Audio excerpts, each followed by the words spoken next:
Hi ನಮಸ್ಕಾರ. Crazy ಫುಡ್ಗೆ ಸ್ವಾಗತ. ನಾನಿವತ್ತು ಹಾಗಲಕಾಯಿ ಗೊಜ್ಜು ಮಾಡೋದನ್ನು ತೋರಿಸ್ತಾ ಇದ್ದೀನಿ. ವಾರಕ್ಕೆ ಒಂದು ಸತಿ ಹಾಗಲಕಾಯಿ ಗೊಜ್ಜು ಮಾಡ್ಕೊಂಡು ತಿಂದರೆ ಶುಗರ್ ಲೆವೆಲ್ ತುಂಬ ಕಂಟ್ರೋಲಿಗೆ ಬರುತ್ತೆ. ನೋಡಿ, ಹಾಗಲಕಾಯಿನ ಈ ಥರ ರವಂಡ ಕಟ್ ಮಾಡ್ಕೊಂಡಿದ್ದೀನಿ. ನೀವು ರವಂಡಾಗಾದರೂ ಕಟ್ ಮಾಡ್ಕೊಳ್ಳಿ, ಇಲ್ಲ ಪೀಸ್ ಮಾತ್ರ ಕಟ್ ಮಾಡ್ಕೊಳ್ಳಿ, ಅದು ನಿಮ್ಮ ಇಷ್ಟ. ಒಂದು ಬಾಣಲಿಲಿ ಅದನ್ನು ಫ್ರೈ ಮಾಡ್ತಿದ್ದೀನಿ. 2 ಸ್ಪೂನ್ ಎಣ್ಣೆ ಹಾಕ್ಬಿಟ್ಟು ಚೆನ್ನಾಗಿ ಫ್ರೈ ಮಾಡಬೇಕು. ಸ್ವಲ್ಪ ಕಹಿ ಎಲ್ಲ ಫ್ರೈ ಮಾಡೋದ್ರಿಂದ ಸ್ವಲ್ಪ ಕಹಿ ಎಲ್ಲ ಕಡಿಮೆ ಆಗುತ್ತೆ. ನೋಡಿ, ಸ್ವಲ್ಪ ಚೆನ್ನಾಗಿ ಫ್ರೈ ಮಾಡಬೇಕು. ಈ ಥರ ಫ್ರೈ ಮಾಡಿದ್ದೀನಿ ನೋಡಿ. ಸ್ವಲ್ಪ ಕಹಿ ಎಲ್ಲ ಕಡಿಮೆ ಆಗುತ್ತೆ ಅನ್ನೋದಕ್ಕೋಸ್ಕರನೇ ಫ್ರೈ ಮಾಡೋದು. ನೋಡಿ, ಈ ಥರ ಫುಲ್ ಫ್ರೈ ಆಗಿದೆ. ವಾರಕ್ಕೆ 1 ಸತಿನೋ 2 ಸತಿನೋ ಮಾಡ್ಕೊತೀನಿ. ಶುಗರ್ ಇರೋರಿಗೆ ತುಂಬ ಒಳ್ಳೆಯದು. ಆಮೇಲೆ ಮೈಕೈ ನೋವೆಲ್ಲ ಕಡಿಮೆ ಆಗುತ್ತೆ ಇದನ್ನು ತಿನ್ನೋದ್ರಿಂದ. ನೋಡಿ, ಈ ಥರ ಫ್ರೈ ಆಗಿದೆ.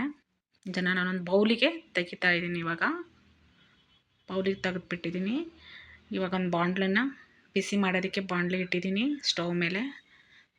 ಒಂದು ಸ್ವಲ್ಪ ಎಣ್ಣೆ ಹಾಕ್ತಿದ್ದೀನಿ, ಸ್ವಲ್ಪ ಸಾಸಿವೆ, ಸ್ವಲ್ಪ ಜೀರಿಗೆ, ಒಂದು ಅರ್ಧ ಸ್ಪೂನ್ ಜೀರಿಗೆ, ಒಂದು ಅರ್ಧ ಸ್ಪೂನ್ ಸಾಸಿವೆ ಹಾಕಿದ್ದೀನಿ.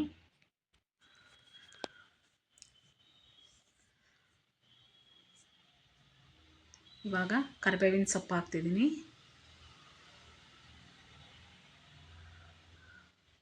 ಆಮೇಲೆ ಒಂದು ಕಟ್ ಮಾಡಿದ್ದೆ ಈರುಳ್ಳಿನ ಹಾಕ್ತಿದ್ದೀನಿ. ಈರುಳ್ಳಿ ಅಷ್ಟೇ 2 ಹಾಕೊಳ್ಳಿ, 1 ಹಾಕೊಳ್ಳಿ, ಅವ್ರಿಗೆ ಎಷ್ಟು. ಓಕೆ, ನಾನು ಒಂದು ದೊಡ್ಡ ಈರುಳ್ಳಿ ಕಟ್ ಮಾಡಿ ಹಾಕಿದ್ದೀನಿ. ಗೊಜ್ಜು ಜಾಸ್ತಿ ಬೇಕಂದ್ರೂ ಕೂಡ 2 ಈರುಳ್ಳಿ ಹಾಕೋಬೋದು, ತುಂಬ ಚೆನ್ನಾಗಾಗುತ್ತೆ. ನೋಡಿ, ಇದು ಫ್ರೈ ಆಗ್ತಿದೆ, ಸ್ವಲ್ಪ ಫ್ರೈ ಆಗಬೇಕು. ಇವಾಗ ನೆಕ್ಸ್ಟು 2 ಟೊಮೊಟೊ, ಚಿಕ್ಕದು 2 ಟೊಮೊಟೊ ಕಟ್ ಮಾಡಿ ಹಾಕಿದ್ದೀನಿ. ಯಾಕಂದರೆ ಟೊಮೊಟೊನ 2 ಹಾಕಿ ಸಾಕು, ಚಿಕ್ಕದು.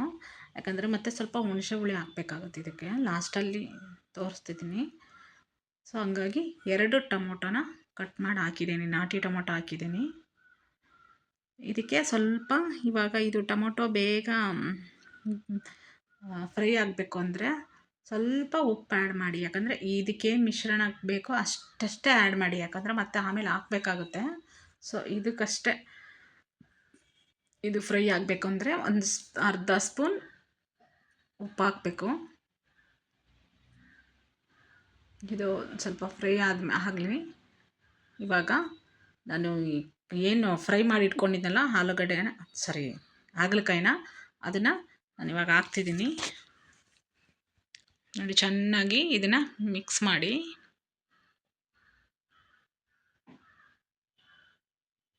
ಇದು ಫ್ರೈ ಮಾಡ್ಕೊಂಡು ಮಾಡಿದರೆ ಮಾತ್ರ ಟೇಸ್ಟ್ ಕೊಡುತ್ತೆ. ಇದು ಹಾಗೆ ಹಸಿ ಹಾಗಲಕಾಯಿನೇ ಮಾಡ್ತೀನಿ ಅಂದರೆ ಅಷ್ಟು ಚೆನ್ನಾಗಿ ಬರೋಲ್ಲ ಗೊಜ್ಜು. ದಯವಿಟ್ಟು ಫ್ರೈ ಮಾಡಿಕೊಂಡು ಪಲ್ಯ ಮಾಡಿ ಗೊಜ್ಜು ಮಾಡಿ ಸೂಪರಾಗಿ ಬರುತ್ತೆ. ನೀವು ಚಿಕ್ಕ ಪೀಸ್ ಆದರೂ ಕಟ್ ಮಾಡ್ಕೋಬೋದು. ನೋಡಿ, ಇವಾಗ ಈ ಥರ ನಾನು ಹೋಳು ಮಾಡ್ಕೊಂಡಿದ್ದೀನಲ್ವ, ಸೊ ಚೆನ್ನಾಗಿ ಫ್ರೈ ಮಾಡ್ಕೊಂಡಿದ್ದೀನಿ. ಇದು ಫ್ರೈ ಮಾಡ್ಕೊಂಡು ಟೇಸ್ಟೇ ಬೇರೆ. ಇವಾಗ ಸ್ವಲ್ಪ ಆವಾಗಲೇ ಒಂದು ಸ್ವಲ್ಪ ಉಪ್ಪು ಹಾಕಿದ್ವಲ್ವ, ಇವಾಗ ಮತ್ತೆ 1 ಸ್ಪೂನ್ ಉಪ್ಪು ಹಾಕೋಣ. 1 ಸ್ಪೂನ್ ಉಪ್ಪು ಹಾಕ್ಬಿಟ್ಟು ಮತ್ತೆ ಮಿಕ್ಸ್ ಮಾಡ್ಕೊಳ್ಳಿ. ನಿಮ್ಗೆ ರುಚಿಗೆ ಎಷ್ಟು ನಿಮ್ಮ ಗೊಜ್ಜು ನೀವು ಎಷ್ಟು ಮಾಡ್ತೀರೋ ನೋಡ್ಕೊಂಡು ಉಪ್ಪು ಹಾಕಿ. ಸೊ ನಂದು ಸ್ವಲ್ಪ ಗೊಜ್ಜು ಜಾಸ್ತಿ ಇರೋದ್ರಿಂದ ನಾನು 1.5 ಸ್ಪೂನ್ ಹಾಕಿದ್ದೀನಿ. ನೋಡಿ, ಇವಾಗ ಚೆನ್ನಾಗಿ ಮಿಕ್ಸ್ ಮಾಡೋಣ.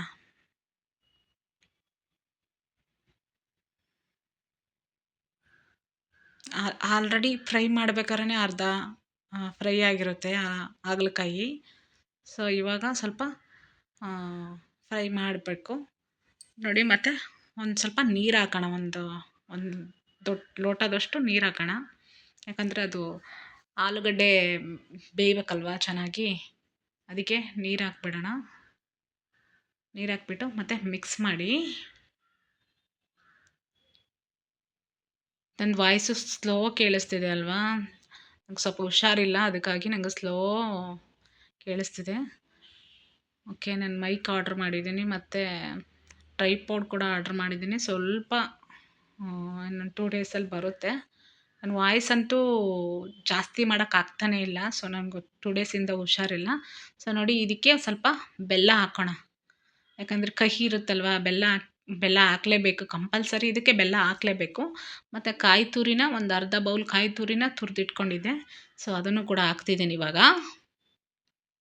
ಕಾಯಿ ತುರಿ ಏನಕ್ಕಪ್ಪ ಅಂದರೆ ಒಳ್ಳೇದಲ್ವಾ ಫುಡ್ಡು, ಹಾಗಾಗಿ ನಾನು ಎಲ್ಲ ಪಲ್ಯಗಳ್ಗೆ ಹಾಕ್ತೀನಿ. 1 ಸ್ಪೂನ್ ಖಾರದ ಪುಡಿ ಹಾಕಿ, ಖಾರ ಕಡಿಮೆ ಇದ್ದರೆ 1.5 ಸ್ಪೂನ್ ಹಾಕಿ, ಖಾರ ಇದ್ದರೆ 1 ಸ್ಪೂನ್ ಹಾಕಿ. ಮತ್ತು ಇದಕ್ಕೆ sambar powder 1 spoon, garam masala 1 spoon ಎರಡೂ ಹಾಕ್ತಿದ್ದೀನಿ. ಸಾಂಬಾರು ಪೌಡ್ರು ಮತ್ತು ಗರಂ ಮಸಾಲ ಎರಡೂ ಒಂದೊಂದು ಸ್ಪೂನ್ ಹಾಕ್ತಿದ್ದೀನಿ. ಇವಾಗ ಇದನ್ನು ಚೆನ್ನಾಗಿ ಮಿಕ್ಸ್ ಮಾಡ್ಕೊಳ್ಳಿ. ಅದು ಸ್ವಲ್ಪ ಫ್ರೈ ಮಾಡ್ಕೊಂಡಾದಮೇಲೆ, ಇದು ಮಸಾಲೆ ಎಲ್ಲ ಸ್ವಲ್ಪ ಫ್ರೈ ಆಗಬೇಕು. ಇದಾದಮೇಲೆ ಸ್ವಲ್ಪ ಒಂದು ನಿಂಬೆಹಣ್ಣಿನ ಗಾತ್ರಕ್ಕಿಂತ ಕಡಿಮೆ ಅಷ್ಟನ್ನ ಹುಳಿನ ನಾನು ಹಾಕ್ತಿದ್ದೀನಿ. ಒಂದು ನಿಂಬೆಹಣ್ಣಿನ ಗಾತ್ರ ಅಂದ್ಕೊಳ್ಳಿ, ಅಷ್ಟು ಸಣ್ಣ ನಿಂಬೆಹಣ್ಣಿನ ಗಾತ್ರ, ದೊಡ್ಡದಲ್ಲ, ಸಣ್ಣ ನಿಂಬೆಹಣ್ಣಿನ ಗಾತ್ರದ ಹುಳಿ ಹಾಕ್ತಿದ್ದೀನಿ. ಇವಾಗ ಇದಕ್ಕೆ ನಾನು ಮುಂಚೆ ನಿಮ್ಗೆ ಹೇಳಿದ್ದೆ ಒಂದು ವಿಡಿಯೋದಲ್ಲಿ, ಗುರಾಳ್ ಮತ್ತು ಅಂದರೆ ಹುಚ್ಚೆಳ್ಳನ್ನು ಮತ್ತು ಕಡಲೆಬೀಜನ ಎರಡೂ ಮತ್ತು ಎಳ್ಳು 3 ಮಿಕ್ಸ್ ಮಾಡಿ ನಾನು ಪೌಡ್ರ್ ಮಾಡಿ ಇಟ್ಕೊಳ್ತೀನಿ ಇದಕ್ಕೆ. ಯಾಕಂದರೆ ನಾನು ಎಲ್ಲ ಪಲ್ಯಗಳಿಗೆ ಈ ಪೌಡ್ರ್ ಹಾಕೋದ್ರಿಂದ ತುಂಬ ಟೇಸ್ಟಿಯಾಗಿ ಬರುತ್ತೆ. ನಮ್ಮ ಕಡೆ ಸೈಡಲ್ಲೆಲ್ಲ ಇದು ಕಂಪಲ್ಸರಿ ಹಾಕ್ತಾರೆ ಪಲ್ಯಕ್ಕೆ, ತುಂಬ ಚೆನ್ನಾಗಿ ಬರುತ್ತೆ. ಇದನ್ನು ಒಂದಿನ ವೀಡಿಯೋ ಮಾಡಿ ತೋರಿಸ್ತೀನಿ, ಇದನ್ನು ಹೆಂಗೆ ರೆಡಿ ಮಾಡಿ ಇಟ್ಕೋಬೋದು ಅಂತ. 1 ತಿಂಗಳಿಗಾಗುವಷ್ಟು ನಾನು ರೆಡಿ ಮಾಡಿ ಇಟ್ಕೊತೀನಿ. ಸೊ ಯಾವುದೇ ಹೀರೆಕಾಯಿ ಪಲ್ಯ ಆಗಿರ್ಬೋದು, ಯಾವುದೇ ಪಲ್ಯ ಆಗಿರಲಿ, ಎಲ್ಲದಕ್ಕೂ ಇದು ಕಂಪಲ್ಸರಿ ಹಾಕ್ಲೇಬೇಕು. ಒಳ್ಳೆ ಟೇಸ್ಟ್ ಕೊಡುತ್ತೆ ತಿನ್ನಬೇಕಾದ್ರೆ. ಅದಕ್ಕೆ ನಾವು ಇದನ್ನು 1 ತಿಂಗಳಿಗಾಗೋಷ್ಟು ರೆಡಿ ಮಾಡಿ ಇಟ್ಕೊತೀವಿ. ಸೊ ಇದನ್ನೊಂದು ವೀಡಿಯೋ ಹಾಕ್ತೀನಿ. ಪ್ಲೀಸ್ ನಂದು ಹಾಗಲಕಾಯಿ ಗೊಜ್ಜು ರೆಡಿಯಾಗಿದೆ. ಪ್ಲೀಸ್ ಸಬ್ಸ್ಕ್ರೈಬ್ ಮಾಡಿ, ಲೈಕ್ಸ್ ಕೊಡಿ, ಸಪೋರ್ಟ್ ಮಾಡಿ. ಕಮೆಂಟ್ಸ್ ಇದ್ದರೆ, ಏನಾದರೂ ಕಮೆಂಟ್ಸ್ ಇದ್ದರೆ ಹಾಕಿ. ದಯವಿಟ್ಟು ಸಬ್ಸ್ಕ್ರೈಬ್ ಮಾಡಿ, ಲೈಕ್ ಕೊಡಿ ಪ್ಲೀಸ್. ನೋಡಿ, ಹಾಗಲಕಾಯಿ ಗೊಜ್ಜು ರೆಡಿ ಇದೆ. ನಾನು ಮಾತಾಡಬೇಕಾದ್ರೆ ಸ್ವಲ್ಪ ಮಿಸ್ಟೇಕ್ ಆಗಿದೆ. ಸೊ ನಾನು ಹೊಸ ಯೂಟ್ಯೂಬರ್ಸು, ಹಂಗಾಗಿ ನಾನು ಸ್ವಲ್ಪ ಹೋಗ್ತಾ ಸರಿ ಹೋಗುತ್ತೆ.